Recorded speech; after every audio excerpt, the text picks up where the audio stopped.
Yeni ülkemiz neresi? Dünyada en çok turist çeken ülkelerden biri olan Birleşik Arap Emirliği'nin 7 emirliğinden biri olan Dubai. Dubai'deyim. Dubai'ye gelmek için bir vizeye ihtiyacınız var. Önce onu söyleyeyim size. Ben vizeyi nereden aldım? Ben buraya ve açıklama kısmına koyuyorum. Dubai vize al Instagram sayfasından ve numarasını da yazacağım. Oradan aldım. Oraya ulaşırsanız, benim adımı verirseniz, benim vizem 3 günde falan sonuçlandı. 5 ila 10 gün diyorlar ama benimki 72 saat içinde çıktı. Çok hızlı çıktı. Çok da bir şey istemiyorlar. Dubai'ye gelmek için çok öyle bir prosedüre ihtiyacınız yok. Uçak bileti, otel rezervasyonu ve dönüş biletinizi soruyorlar. O da ben almadan rezervasyon yaparak sadece bunları göndermiştim. Yine de kabul oldu. Detayları Dubai vize alın Instagram sayfasından ve açıklamaya koyduğum numaradan, ilk yorumdan öğrenirsiniz. Dubai'deyiz. Dubai böyle bilinenin aksine bir ülke değil. Herkes ülke biliyor ama ülke değil. Birleşik Arap Emirliği'nin 7 emirliğinden bir emirliği burası. Yaklaşık da 4 milyondan fazla bir insan yaşıyor. Gezeceğiz, göreceğiz. Hatta yanımda da benim Samsun'dan bir arkadaşım var, memleketimden.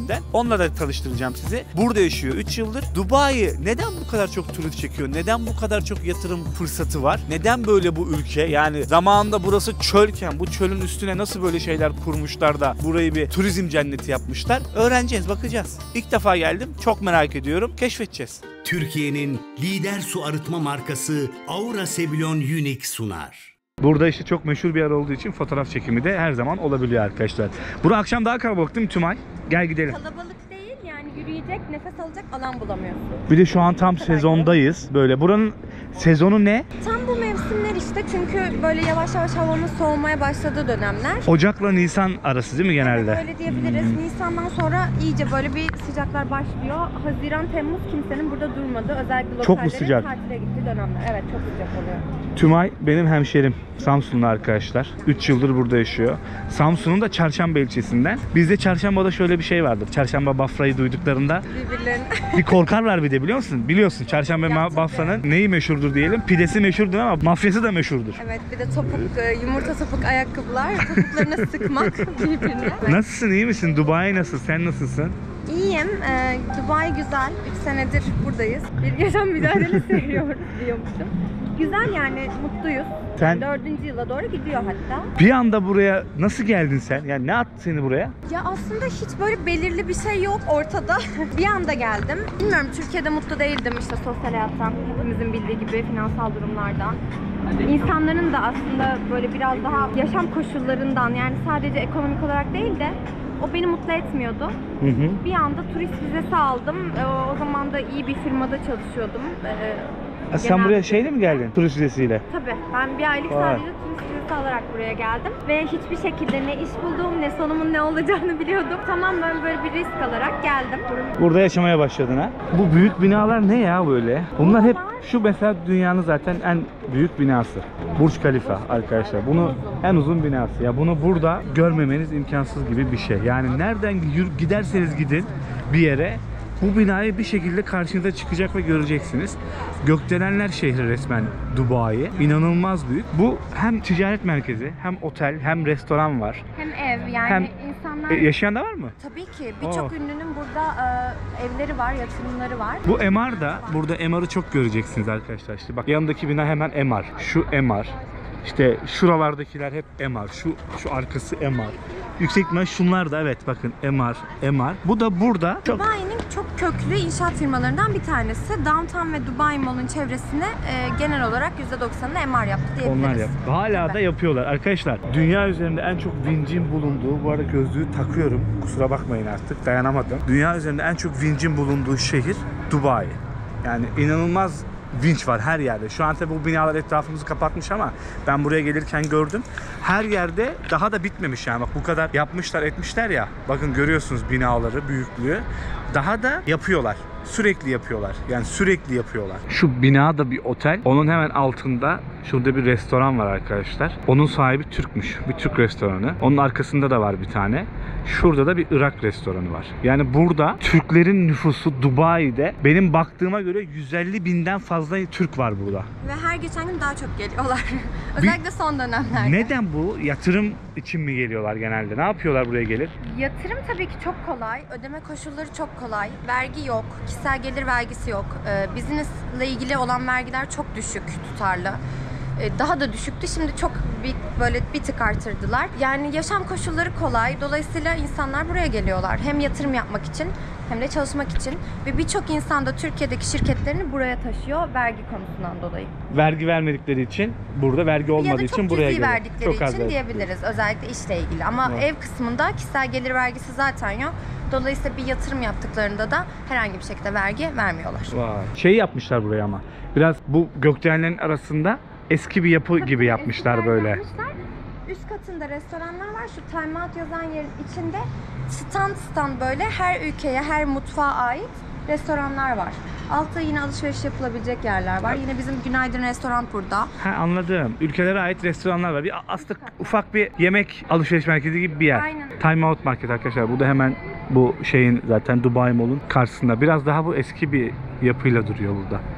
Yani bu gökdelenlerin arasında biraz daha rengi falan bir tık daha farklı duruyor. Dubai böyle benim merak ettiğim şehirlerden biriydi ya. Bir emirliklerden birisiydi. Buraya geliyoruz, tamam mı? Uçaktan aktarma yapıyoruz. Havalimanından hiç çıkmadan direkt gidiyoruz. Ama bu kadar turist niye geliyor buraya diye hep bir düşündüm ettim. Lübnan'ı gezmiştik. Lübnan'dan sonra atladım, Dubai'ye geldim. Bir güzel, gerçekten de güzel ama her şeyin de burada yapay olduğunu biliyorsun. Aslında bunlar hep bir yapay. Kesinlikle. Yani şimdi yeni yatırım bölgelerinde işte yeni inşaatların olduğu alanlarda yeşillikler koymaya çalışıyorlar. Park daha aile hayatına uygun. Ama yine de sonuçta biz Türk insanı olarak Türkiye'de gördüğümüz o doğal yaşam alanı yok. Her şey böyle bina. Yani artıları var, işte eksileri var. Biz de artılarını düşünerek bu şekilde yaşıyoruz. Sen ne iş yapıyorsun burada kendi? Şimdi ben şu anda yatırım uzmanlığı, yatırım danışmanlığı yapıyorum. Fakat ilk geldiğim zamanlarda aslında hemen hemen her şeyi yaptım. Çünkü biliyorsun ki Uğur, ben geldiğimde buraya hiç İngilizce bilmeden geldim. Yani sadece ismimi söylemeyi biliyordum. Türkiye'de de bankacıydım, finansal suçlarla mücadele uzmanıydım. Birçok bankada, birçok telekomünikasyon şirketinde çalıştım.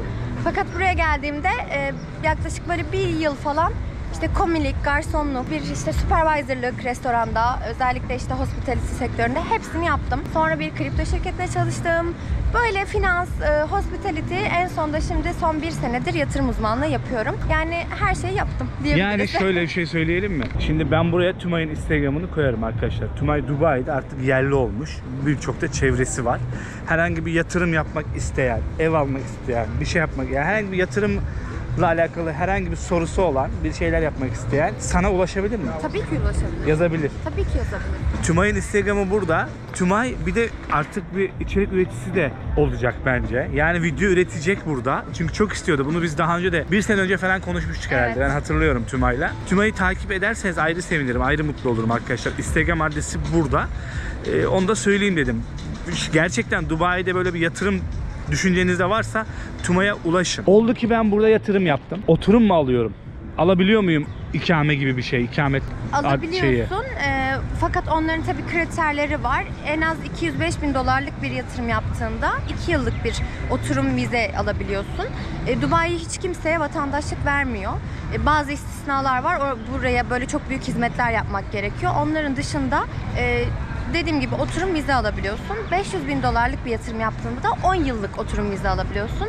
Tabii bu oturum vizeler sana iş anlamında da birçok anlamda da çok farklı kapılar açıyor. Burada çok fazla kolaylık sağlanıyor. Ben burada 500 bin dolarlık ev alsam hem onu kiraya verebilirim. Doğru mu? Tabii ki kiraya hem de oturum mu olur 10 yıllık? Airbnb yapabilirsin. Oturumun olur. Aynı zamanda business açarken kolaylıklar sağlanır. Buradaki diğer avantajlardan yararlanabilirsin.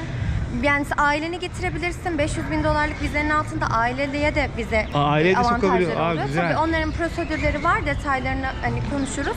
Fakat 10 yıl ya da 2 yıl sonra da her iki vize türünde de eğer hala eviniz sizin üzerinize ise kontrol ediliyor. Ona göre tekrar uzatma prosedürleri var. Yani onlar çok fazla avantajlı. Tamam. Evet. Güzel. Şimdi burası akşamları böyle herkesin bütün bu çevreyi doldurduğu su gösterilerini izlediği alan. Burada böyle müzik eşliğinde farklı kültürlerden müzikleri çalıyorlar ve inanılmaz devasa su gösterileri yapılıyor. Çok büyük zaten ya. Evet, yani inanılmaz tasarlanmış ama yani mühendisliği şahane. Diyecek hiçbir şey yok. Çok büyük, gerçekten bizde de vardı, çok ben büyük. hatırlıyorum İstanbul'da falan ama buradaki inanılmaz. İnsanlar buraya sadece bu gösteriyi izlemek için geliyorlar. Ama izlenecek şekilde ben de biliyorum. İlerleyen videolarda yüksek %90 buranın akşamını ben size gösteririm. Buraya kadar gelmişken akşamını görmesem olmaz. Yüksek ihtimal bir video sonra görmüş olursunuz arkadaşlar. Ha, şöyle bir gerçek var, onu da söyleyelim. Şimdi biz Dubai'deyiz. Bir 7 emirlikten birindeyiz. Ama buranın kendi yerel halkını bizim görmemiz buralarda çok zor aslında. Yani alışveriş merkezlerinde görebiliriz. Evet, alışveriş merkezlerine geliyorlar ya da böyle daha mevki olarak lokasyonları biliyoruz aslında. Lokallerin gittiği lokasyonlar. Villaların oralardan var genelde. Çok zenginler değil mi? Yaşadıkları yerler tabii ki villalar. Tabii Çok ki. zenginler değil mi onun Tümay? bir boyutu yok aslında. Petrol zengini bir ülke, doğalgaz zengini bir ülke. Ve aynı zamanda da teknolojiye çok önem vermiş ve teknoloji konusunda çok fazla kendini geliştirmiş bir ülke. Yani burada çok fazla kripto şirketi var, çok fazla fintech şirketi var. Bu konuda da yani durmuyorlar. Hani petrolümüz var da bunu kullanalım demiyorlar. Birçok hükümetin aksine yani özellikle her alanda kendilerini geliştiriyorlar. Sürekli bir yatırım yani, sürekli bir yatırım. Bölgenin aslında yani birçok yüzdesel olarak çok büyük bir kesimi buradaki hizmet sektöründe çalışan genellikle en çok Hint nüfusun var. Hintli var, Pakistanlı var, Bangladeşli var. Çok fazla arkadaşlar. Ya burada temizlik işlerinde çalışanları görürsünüz. Otelin resepsiyonunda görürsünüz. Filipinliler gördüm ben. Filipinliler var. Bir tık daha böyle orta segmentte kalıyor. Çünkü beyaz yaka işlerde, ofislerde de görebiliyoruz. Böyle Bir de şimdi şey varız biz. Türkler de geliyor artık buraya iyice fazla. Yatırım için geliyor. Kimisi çalışmak için geliyor. Biz o Bangladeş'in Pakistan tarafından üst segmentte kalıyoruz. Tabii ki ve Türklere gerçekten burada saygı duyuluyor ve seviliyor. Yani ben Türk'üm dediğimizde gerçekten biliyorum Türkiye'de farklı bir algı var. Ama burası Dubai, birçok Arap var. Arap dediğimiz şey sadece bir bölgeden oluşmuyor. Dolayısıyla burada emirliklerde Türkleri gerçekten çok seviyorlar ve çok saygı duyuyorlar. Orada üst segmentiz dediğim şöyle iş anlamında arkadaşlar. Yani buradaki çalışma segmenti olarak Tabii, söylüyorum ücret ben. olarak. Ücret olarak Aldığımız söylüyorum. ücret Mesela olarak. ama buradaki gelen Avrupalılar da bizim Bizden. Türkiye'den gelenlerden üst segmentte çalışıyorlar. Ona göre ücret alıyorlar. Yani evet, Bunu ofis araştırdım. işlerinde genellikle aynen öyle. Vay be. Bu solumdaki de bir opera binası arkadaşlar. Farklı bir yapıyla yapmışlar. Güzel duruyor burası da. Ya hava şu an böyleyse bu aylarda yazın ben sıcağını düşünemiyorum buranın. Gerçekten hava çok güzel. Ya devasa binaların etrafında yürüyoruz. Hele şu var ya şu. Böyle bir şey olamaz ya. Şuna bak ya. Kocaman arkadaşlar ya. Kocaman. Geldiğinizde üstüne yemek bile yiyebilirsiniz. Bu seyir teras alanları da var burada. Görebileceğiniz yukarıdan. Restoranlar da var. Evler de varmış. Otel de varmış. Ticaret merkezi de var. Buraya bak ya. Ben size Dubai için de şunu söyleyebilirim. İlk olarak temizliğe inanılmaz önem verdikleri. Yani her yerde. Bak şu an mesela en baştan bu yana suyu temizliyorlar burada çalışan işçiler. Suyun içinde herhangi bir toz, kir bir şey var. Alıyorlar onu. Yollar mesela parlıyor. Burada hatta herkes bir gelen güven testi yapıyor. Beyaz çorap giyiyor. Beyaz çorapla bir yürüyor burada arkadaşlar. Çorabım kirleniyor mu diye. Tabii kirleniyor. Biz ayakkabıyla basıyoruz ediyoruz. Kirleniyor isterseniz ama Dubai temizliğiyle de bilinen bir şehir. Hep de ülke diyesim geliyor benim ya. Kocaman bir yer olduğu için bir şehir yani. Çok temiz, çok nizami, çok temiz bir yer burası. Geldiğinizde böyle pis herhangi hiçbir şeyle karşılaşmazsınız. Bir ilave daha yapıyorum. Burada yaşayan bir kadın olarak Tümay'a da soracağım hatta. Güvenlik. Burada şunu söylemekte yanlış olmaz sanırım Dubai için. Dünyanın en güvenli, genel olarak komple bu 7 emirlik için de olabilir bu. Dünyanın en güvenli ülkesi Birleşik Arap Emirliği olabilir. Dünyanın en güvenli Müslüman ülkesi. Direkt söyleyebiliriz. Bence Müslüman dememize de gerek yok. Çünkü burada birçok ülkeden arkadaşım var. Avrupa, Amerika, İngiltere olmak üzere. Yönetim Herkes biçimi aynı olarak şeyi söyledim. söylüyor. Çünkü şeriatla yönetiliyor aslında burası. Şeriat şöyle ayrılıyor. Şimdi burada hem şeriat hem Avrupa hukuk sistemi var. Aile meselelerinde ya da miras davalarında şeriat takip ediliyor. Fakat onun dışındaki normal usul işleyişte Avrupa düzeni hukuk sistemi takip ediliyor. Dolayısıyla evet çok güvenli. Özellikle de bir kadın olarak bir kadın için çok güvenli. Gece gündüz çok ıssız bir yerde tek başıma her an her saniye dışarı çıkabiliyorum. O kadar. Evet ve istediğimiz her şeyi de giyebiliyoruz. Bunu özellikle eklemek istiyorum. Yani burada bilinenin aksine çok kısa bir etek de giyebilirsiniz, dekolteli bir kıyafet de giyebilirsiniz ya da lokaller gibi abaya da giyebilirsiniz. Bu ülke her şeye çok açık bir ülke. Hiçbir problem yok o konuda. Yok, hiçbir problem yok. Yani bundan belki 10 sene 15 sene önce böyle burada barlar, gece kulüpleri falan da çok azmış böyle belki de ama şimdi o da çok çoğalmış. Hatta bir şey daha söyleyeyim size. Dubai'ye, Tümay'ın yaptığı projelerden de az çok hikayelerinden takip ettiğim kadarıyla hatırlıyorum. Dünyanın en büyük kasinosu Evet. açılacak arkadaşlar. Yani Dubai yavaş yavaş Suudi Arabistan'da aslında ben Suudi Arabistan'da gezmiştim ya. Burası gibi oluyor böyle. şey yapıyor yani. Bayağı bir turizm için her şeyi yapıyor. Burası da dünyada. Mesela ben Dubai'den kasino beklerdim gerçi ya. Dünyanın Avrupalı turisti geliyor. Dünyanın her yerinden insan geliyor buraya. Ya yılda 15 milyondan fazla turist demek ne demek bir bölge için? Muazzam bir rakam bu yani. Turist, petrol olmasa bile belki turistten kalkınabilecek bir bölge yapmış adamlar yani. Kesinlikle. Ya zaten şu anda turizm burada çok yüksek bir gelir kaynağı ve ya hospitality, turizm bunlar önemli. Ras El Khaimah bölgesine açılacak gazino, yani kasino diyoruz. Buradan kaç dakika o? Buradan 45-50 dakika ortalama olarak. Las Vegas'tan daha büyük olacak. Tabii orada da yatırım fırsatları var şimdi. Tabii. Yapıyorlar Orada değil mi? projeler Binalar yapılıyor. dikiyorlar değil mi? Evet, orada çoktan başladı. Zaten 2027'nin sonunda hazır olacak kumarhane. Böyle yapay çimden, aynen bak mesela şurada. Burası, buraya çıkmak bedava bu arada. Hemen Dubai Mall'un karşısındayız gene. Burj Khalifa'nın hemen de dibindeyiz.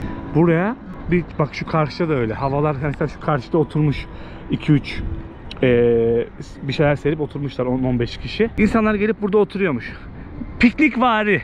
Bir şey yiyebiliyorlar mı? Yani çok hani güvenlik görevlileri görürse muhtemelen uyarırlar ama yiyen gördüm. Yani çekip gördün. izleyen bile gördüm. Şöyle bir yer yapmışlar işte arkadaşlar. Yeşilliği var. Burada bir yeşillik görmek de beni sevindirdi. Şöyle de bir bu alanda. Mesela Tümay diyor ki insanlar gelip akşamları burada oturup buradan da su görüntüsü şeyleri izleyebiliyorlar.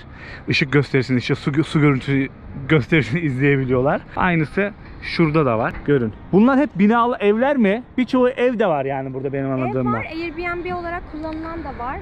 Birçok benim yatırımcım buraya geldiğinde şu taraftaki evlerden Airbnb tutuyor mesela merkeze yakın olduğu. Tümay, çok pahalı değil mi evler? Ev kiraları. Mesela burada Bangladeşli işçiler ortalama ne kadar kazanıyorlar? Mesela dirhem olarak ya da söylediğinde ne ediyor? Onlar yaşamıyor zaten o evlerde. Şimdi evi kiraya vereceğin kişinin şeyi farklı, segmenti farklı. Tamam. Bu bahsettiğimiz mavi yaka işçiler genelde restoranlarda 3000-4000 dirheme çalışıyorlar. O da ortalama kaç dolar yapıyor? Yani işte 1000 dolar falan yapıyor gibi. Aynen. Yani 1000 dolar falan yapıyor gibi aslında. 1000 diyebiliriz. Onlar için o para kendi ülkelerinde aslında birçok şeye yetiyor. Zaten burada özellikle bu işçilerin hiçbiri o paraları harcamıyor. Biriktirip kendi ülkelerine gönderip orada ev yapıyorlar, işte iş kuruyorlar. Burada da sana bahsetmiştim daha önceden.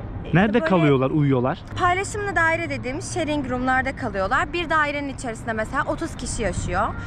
2 tane oda koyuyorlar. O odaların içine yatakları bölüyorlar. Ranza halinde yatak yapıyorlar. Bazen insanlar tamamen odayı kullanmayıp sadece yatağı kullanıyorlar. O kadar. Yani mesela gündüz işe giden işte gece başka biri gece uyuyor. İşte gece giden gündüz dönüşümlü olarak uyuyor, kullanıyor. Yatak kiralanıyor. Aynı yatağı da 2 kişiye kiralıyor yani. Gece çalışan sabah yatıyor, sabah çalışan gece yatıyor. Maalesef. Yani burada şey diyebiliriz aslında. Dubai'de bütün segmente uygun bir hayat tarzı, yaşantısı var. Yani tabii mesela bu adam gidip de burada yemek yemiyor. Tabii ki.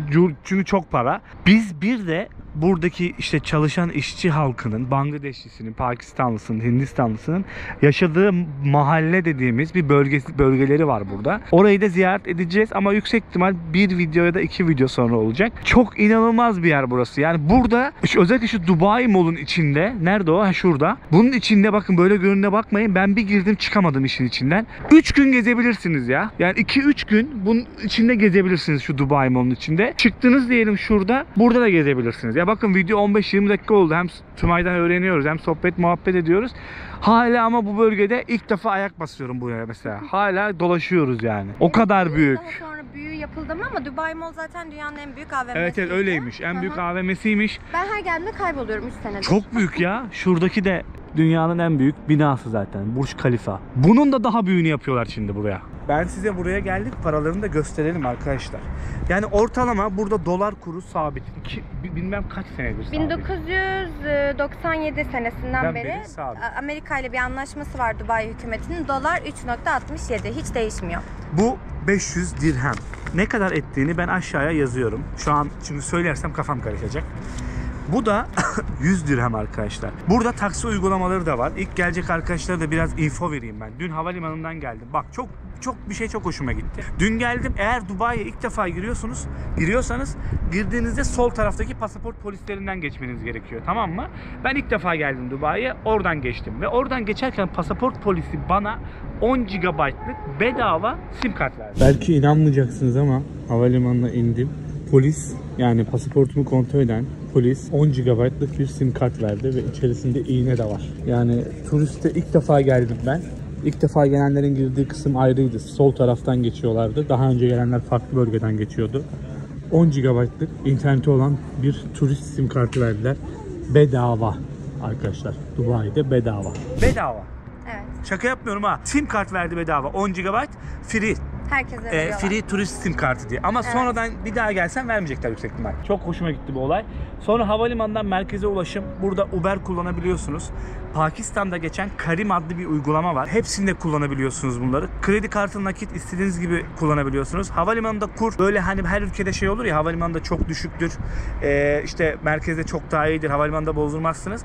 Burada öyle çok şey de yok. Ama havalimanında komisyon alıyorlar. Bunu söyleyebilirim size. Ben bir yere sordum, ben biraz bir komisyon alacaktı. Bozdurmayıp ATM'den çektim. Komisyon versem daha zarara girecektim. Ondan sonradan aklıma geldi de. Ya ATM'den de çekebilirsiniz. Alansari kullanılabilir. Alansari en iyi exchange'lerden O mu? Alansari adı. Evet, fiyatı en iyilerden. Kredi kartıyla ödeme yapabilirsiniz. Metroyla her yere gidebilirsiniz. Google haritaları kullanın. Mesela kalacağınız otel ne mesela? Burj Khalifa otelinde kalacaksınız. Örnek, yazın Google haritalara. Oradan nereye gideceksiniz? İşte hangi bölgeye gidecekseniz yazın, Google haritalar size metro güzergahını gösteriyor. Sadece bir metro ağını mı kullanacaksınız ya da yoksa change mi edeceksiniz? Hepsini Google haritalarda görebilirsiniz. Bu konuda da size söyleyeyim, ilk gelecek arkadaşlara yardımcı olsun. Vizeyi söyledik. Dubai vize al. 2 günde, 3 günde, hatta 2,5 günde vizem geldi. Oradan ulaşırsınız. Gezmeye devam edelim. Bu arada burada teknoloji fiyatları uygun arkadaşlar. Telefon alacaksanız Dubai'den alabilirsiniz. Tax free de var. Benim şöyle bir şeye ihtiyacım vardı. Direkt bunun için mağazaya gittim. Bu bizde $200 falan. Burada da aslında normalde $170, $175 civarı bir şeydi. 165'e düşüyordu en fazla. Bir indirime girmiş bu. Bu DJ'in telefon tripodu gibi düşünebilirsiniz bunu. Telefonum için lazım. Telefonda kullanacağım çünkü artık çekimlerde daha çok. Bir de mikrofonu güncellemem lazım. Mikrofon çok ucuz değildi, o yüzden almadım. $80 aldım şunu. Yani ekstra bir indirim var dedi çocuk bunda. Dedim ne mutlu bana. Teknoloji almak isterseniz de Dubai'den bu fırsatı değerlendirebilirsiniz. Bunun bilgisini vereyim size. Bakın çalışan arkadaşımız yüksek ihtimal Bangladeşli ya da Pakistan ya da Hintli. Ve burada Uğur, hükümet çok fazla böyle çalışan koyuyor her yere. Yani bizde mesela bir işi, yani büyük bir lokasyondaki bir işi tek kişi yaparken burada o kadar çok kişi var ki aynı anda aynı işi yapan. Dolayısıyla gerçekten temiz kalıyor. Buna da hükümet ayırıyor aslında bütçe. Ya hizmet sektörü aksamasın diye yapıyorlar işte. Evet, bir şeylerden ödün vermek istemiyor insanlar. Paraya kıyıyor. Ona göre çalışan işçi alıyor. Ona göre tertemiz kalıyor buralar işte. O kadar Dubai Mall dedik. İçine girdik arkadaşlar. Yemek bölümündeyiz. Normalde burada çekim yapmak yasak. Yemek yiyeceğiz biz şimdi ama ufaktan ben size göstereyim dedim. Ya çok büyük gerçekten, böyle normal bir alışveriş merkezi aslında. Çok şey değil ama sadece çok büyük işte. Yemek yiyeceğiz. AVM'deki bir fiyatları da göstereyim size ben. Şurada söyleyelim. Hafız Mustafa var arkadaşlar. Bizim İstanbul'da da var ya. Burada da var. Çok meşhur mu burada? İş yapıyor mu çok? Evet, kesinlikle. Araplar en iyi baklavacı, Türk baklavalarının olduğu yer burası diyorlar ve çok fazla iş yapıyor. Yetmez. Tümay diyor ki burada mesela arabanızı kaybettiniz. Çok büyük bura diyor. Geliyorsunuz buraya diyor, ana sayfaya. Şu mu? Evet, Find My Car diye bir şey var. Buraya araç plakanı yazıyorsun. Sen nerede olduğunu unuttun, bilmiyorsun nereye park ettiğini. Burada direkt arabanın görüntüsüyle birlikte sana çıkartıyor. Resmi çıkıyor ha direkt. Evet. Güzel. Böyle kiosk arkadaşlar AVM'de. Şimdi Arabistan'da Al Bayik diye bir yere gitmiştim ben arkadaşlar, hatırlıyorsanız. Orada çok meşhurdu. Bu burada da çok meşhurmuş. Bu ne? Bu tavukçu aslında bu. Yani KFC gibi düşünebilirsiniz bunu. 2 menü aldık. Şimdi fiyatları da söylemem gerekiyor size doğal olarak. Mesela şöyle bir menü aldık. Ben şunu aldım. Oo, bu çok şeymiş ya. Büyükmüş. Ben baget sandım. Bir tane de hamburger aldık Tümay. Buna ödediğimiz para 49 dirhem. Yani o da yaklaşık yani kaç, $15 gibi bir şey yapıyor. 14-15 falan yapıyor arkadaşlar. Geliyor ya. Abi inanılmaz. Adamlar bir zipline yapmış. Bilmem kaç katlı gökdelenin üstünden adamı salıyor. Tamam, inanılmaz. Bak geliyor, görebiliyor musunuz bilmiyorum. Şu siyah. Bak. Gidiyor abi. İnanılmaz ya. Oha. Ben ne korkarım biliyor musun? Ama çok da eğlenceli geldi şu an bana. Gidiyor, oradaki MR bölgesine gidiyor.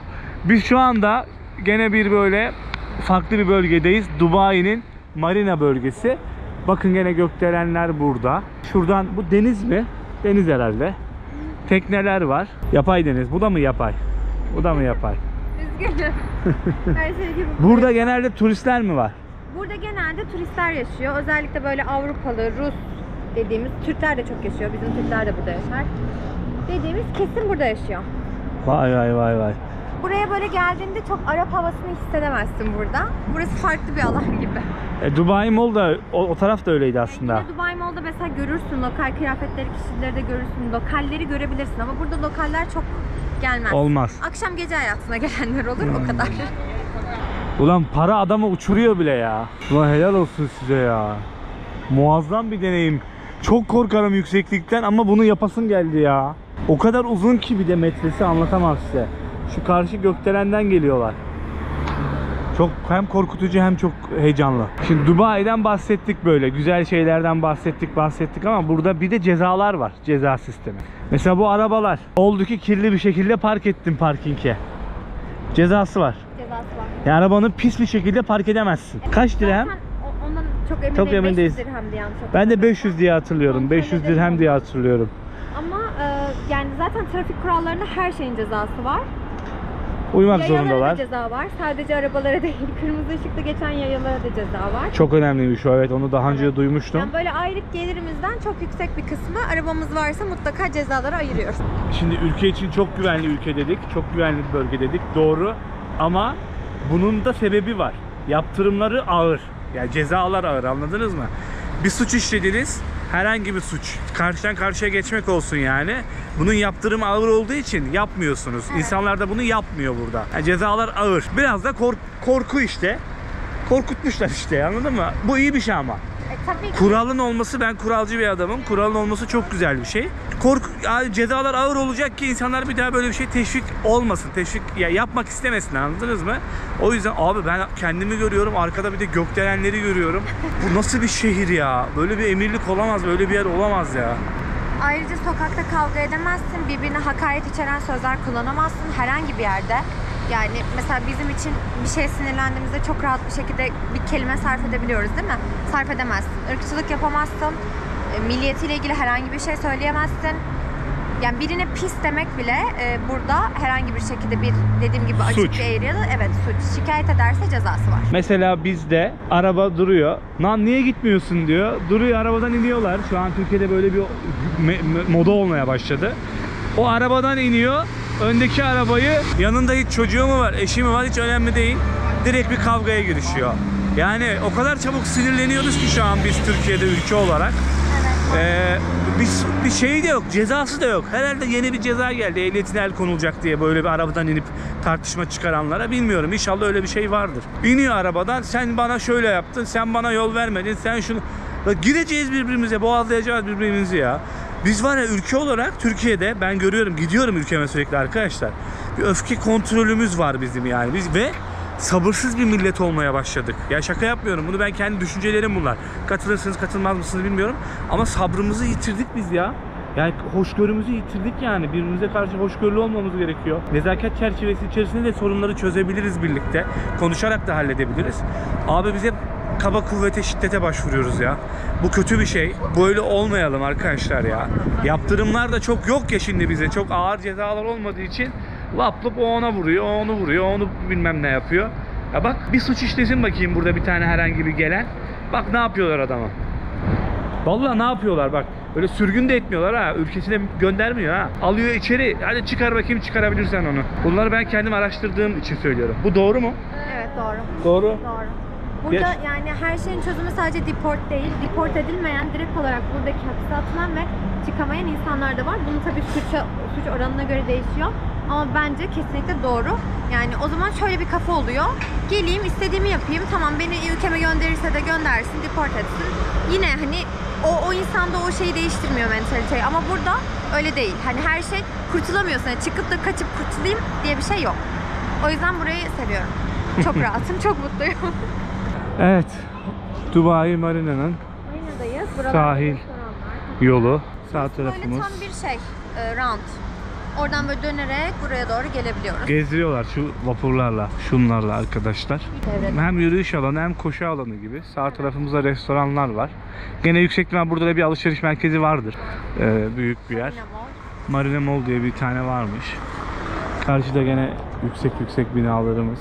Yani buralar çok farklı duruyor ya. Farklı. Dubai bir farklılık varmış. Dubai farklıymış ya. Tabi burada yaşamıyorum da ben turist amaçlı geldim. Zaten çok da kalmayacağım arkadaşlar. 3 ya da 4 tane video çekeceğiz buradan. Yani farklı yönlerini de göstereceğim size, başka bölgelerini. Gerçekten siz ne düşünüyorsunuz Dubai hakkında? Şu yapıları görünce. Evet, yapay, gerçekten yapay birçok şey burada ama adamlar başarmış ya. Yani bir şekilde o ülkeyi kalkındırmışlar. Yani inanılmaz. Çok estetik mi duruyor? Durmuyor. Ama bence çok da havalı duruyor ya. Yalan da konuşmayacağım şimdi. Ben öyle düşünüyorum en azından. Videoyu da beğenirsek, yorum atarsak çok mutlu olurum. Biliyorum televizyondan izliyorsunuz birçoğunuz. Telefonunuzu elinize alıp bir beğeni, bir yorum bırakırsanız, abone değilseniz de abone olursanız mutlu olurum arkadaşlar. Bakın bir çalışma var bu binada. Demiştim ya, her yerde çalışma, vinç görebilirsiniz diye. Ulan geçtik. Aynısı şunun arkasında var. Hatta şunun yarısında da bir çalışma var. Şu binayı da bak. Şunu da yeni yapıyorlar. Devasa. Daha yeni camları takmışlar. Hemen şunun arkası da öyle. Kocaman. Adamlar yapıyor daha da ya. Doymuyor. Daha da devam ediyor. Niye? Çünkü gelen var. Sürekli bir gelen var. Sürekli bir yatırım yapmak isteyen var. O yüzden hep bir yerlere bir şeyler dikiliyor ki gelenler böyle sokakta kalmasın. Ve öyle geldi diyelim, bir ev satacaksınız. Tümay, mesela bir ev satılacak. Burada çok bekliyor mu evin satılması, yoksa öyle 20 günde gidiyor mu? Yok, bir kere Off-plan'sa zaten off-plan projelerde bir katın açılması ve en uygun evlerin satılması hemen lansmandan önce oluyor. Sonrasında böyle kim ne yakaladıysa kar, ondan sonra sadece pahalı evler kalıyor. 2-3 ay içerisinde de stoklar tükeniyor tamamen. Hemen bitiyor yani. Vay be. İşte o kadar çok talep var ki demek ki ona göre de yapıyorlar. Bak karşısı da bir inşaat halinde aslında. Yapıyorlar gene yani. Gerçekten biz taksiye falan da bindik birkaç kere. Bayağı da bir boş arazi de var. Ben eminim oraları da doldururlar yakında. Oturum vermesi güzel ya. 200.000 dolar veriyorsunuz. 2 yıllık bir oturumunuz var. İşte 500.000 dolar da üzerine veriyorsunuz. 10 yıl üzeri oturum veriyor size. O güzel bir şey.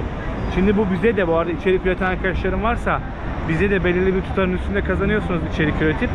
Bize de bir oturum, yani vize verme süreci var. Online çalışanlara, influencerlara. Onu da değerlendirmek isteyen varsa, böyle online çalışıp da beni izleyen, onu bir araştırabilir. Freelancer vizesi diye bir vize bu. Tam ne olduğunu unuttum ben. Burada ne kadar oldu geleli? Benim daha 6 gün oldu. 6 gün, daha çok yenisiniz. Evet, yeniyim ama şehre çok yakın. Çok rahat böyle adapte olabildim ya. Hemen. Evet. Ne için geldin buraya? Ben İngilizce öğrenmeye geldim. Aynı zamanda işte burasının business olarak ne yapabiliriz, ne edebiliriz, böyle hep buraya karşı bir ilgim vardı, ondan sebep. Değerlendirmeye geldin. Evet, kesinlikle fırsatlar ülkesi olduğunu duyduk. Ben de bir fırsatçıyım. Fırsatçısın, Evet. fırsat kovalıyorsun yani. Evet. Sevdin mi şu bir haftada Dubai'yi? Ne hissettirdi sana? Dubai'yi sevdim. Yani international bir yer. Ciddi anlamda dedikleri kadar var mı? Sadece her yer birbirine uzak. Birkaç onlarla alakalı sıkıntı var. Ve biraz ulaşım da pahalı gibi, Evet, taksi ulaşım maksi. pahalı ve şehir de inanılmaz pahalı.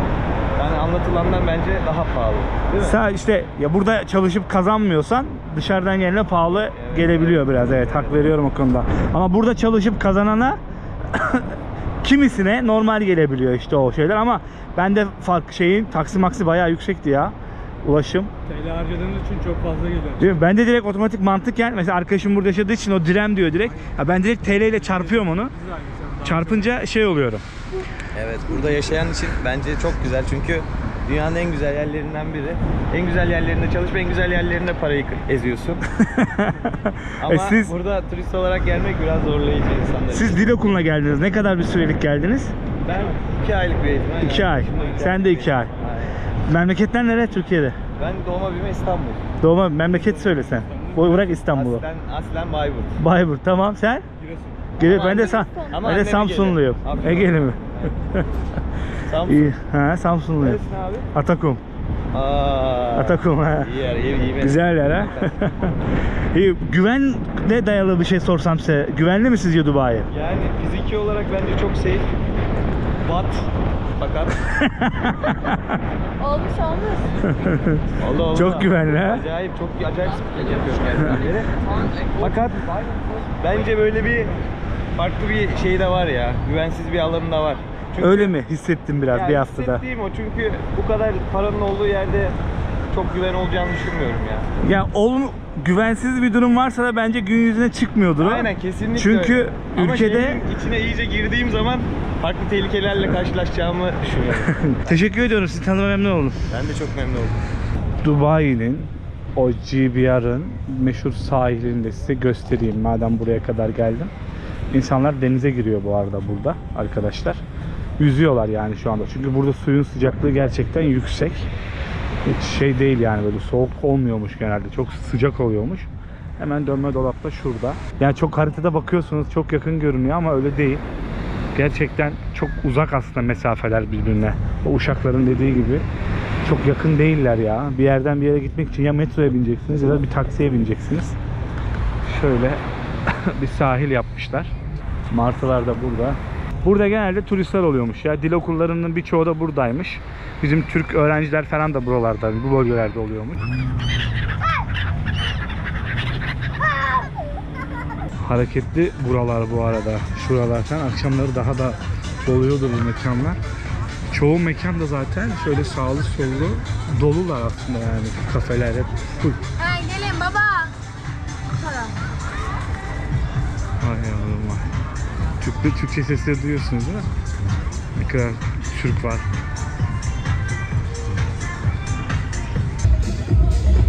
Arkadaşlar gün batıyor. İnsanlar da sahilde eğleniyor bir yandan. Müzik de çalıyor arkada ama.